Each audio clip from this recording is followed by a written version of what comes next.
Teacher, tell me what you see. Won't you tell me what you see? Teacher, tell me what you see in me.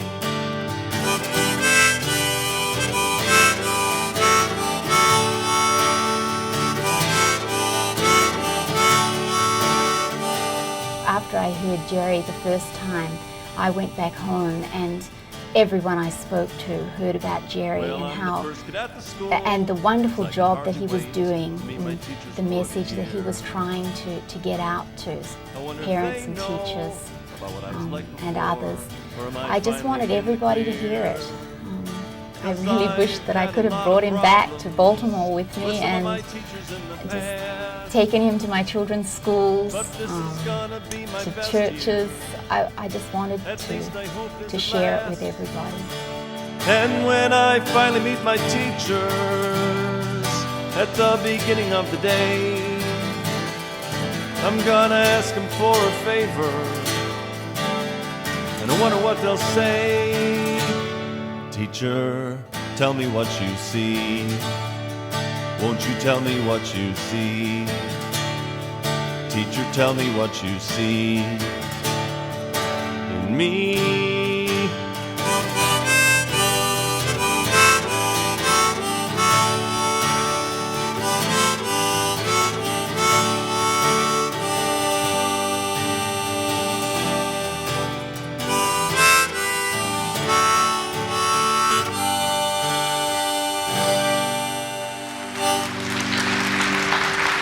Thanks.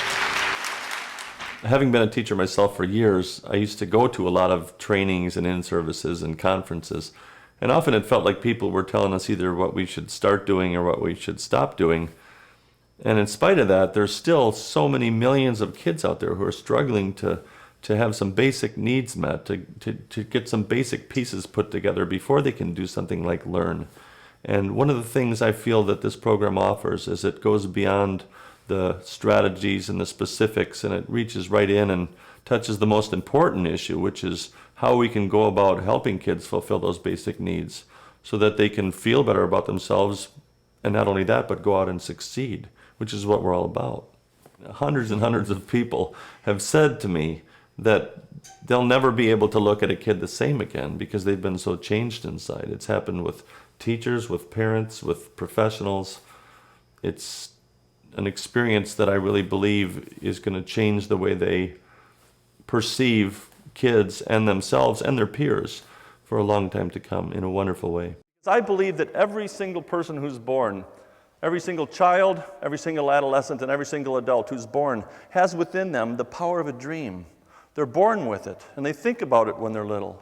But as they start to grow, something starts to happen because they start to think, well, who else is thinking about my dream? Or what about my dream? And as they start to grow, for some kids, what happens is they end up wondering if their dream's going to come true. And sadly, what happens is that we end up with millions and millions of young people who end up doubting their dream. And it's on their behalf that I'm here today. I am here today on behalf of every single child, every single adolescent, and every single adult who has within them the power of a dream. And yet, for some reason, they end up feeling like this kid right here, and they end up doubting their dream, when it doesn't have to be that way. But I didn't tell you this story to bum you out or to freak you out or to make you sad. I shared this story with you for a simple reason. Because we all have our own story to tell. Every single person in this room has your own story to tell. Every single person in this room has had things happen in your life that if somebody was to say to you, hey, would you like to have this happen to you? You'd say, no, never, never. Every single person in this room knows about the pain of adversity. How many of you have experienced the pain of loss, possibly of separation or divorce, losing someone that you loved? How many of you in this room have experienced the pain of the adversity of change and chaos? Well, ladies and gentlemen, I have news for you. There's a lot more on the way, a lot more. And when this adversity comes into our lives, we're going to be faced with a choice. Let me explain what I mean. I once heard somebody say that experience is not what happens to you. Experience is what you choose to learn from what happens to you. And I would like to share with you one of the most powerful lessons that I have ever learned from experience and from adversity. This morning, Jerry Mills was the best keynote that I have ever seen at a conference. He was extremely motivating, had a powerful message, and delivered it in such a wonderful, authentic way. The presentations and the programs are extremely motivational. And one of the things that people consistently say after a program is, "Thank you, you've given us hope." I always say the same thing, "I'm sorry you lost it." But there's a lot of people out there looking for hope. There are a lot of people who got into the job that they do with the best of intentions, but they're just a little worn out and they're just a little fatigued and they're just trying to make it for a little while longer. And one of the things I call this program is an emotional defibrillator. I really think it kind of shocks people back into the right rhythm and kind of gets them revitalized to, as some of them say, teach another 45 years. I've been a teacher for a long time, and it's easy. I'm going to get emotional here. It's easy to get turned off. And he kind of helps you to realize why you went into the profession to start with. The thing I liked best was the fact that he did point out the difference that one teacher can make, and I really believe in that. But then, of course, his own story made it so powerful. The second thing that I like that is, a total aside from the message is the way he delivered the message.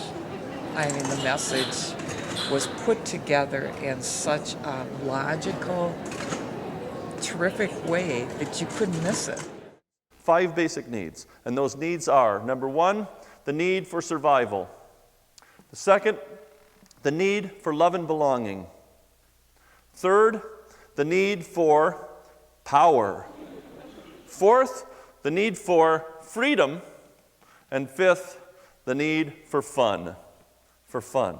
Now, there comes a time in a young person's life when they begin to redefine what these 5 things mean to them. And that time in life is called the adolescent rebellion.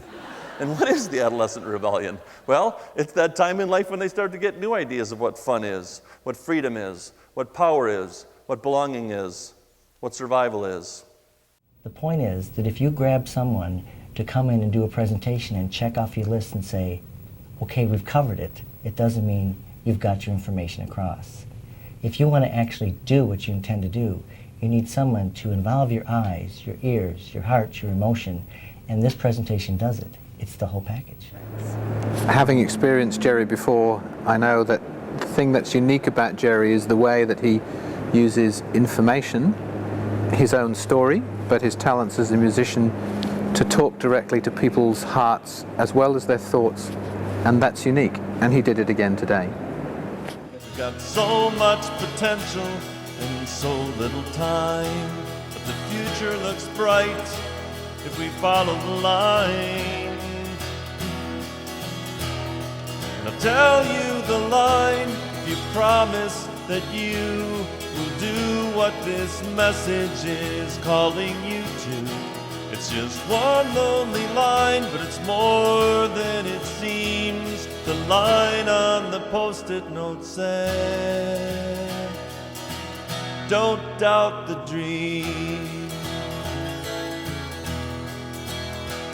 Don't doubt the dream, 'cause it's the best you can be. Your dream is the you that you want them to see. You can show the whole world that you're more than you see if you do what you must do, but don't. Just do what you must do, but don't. You gotta do what you must do, but don't doubt the dream.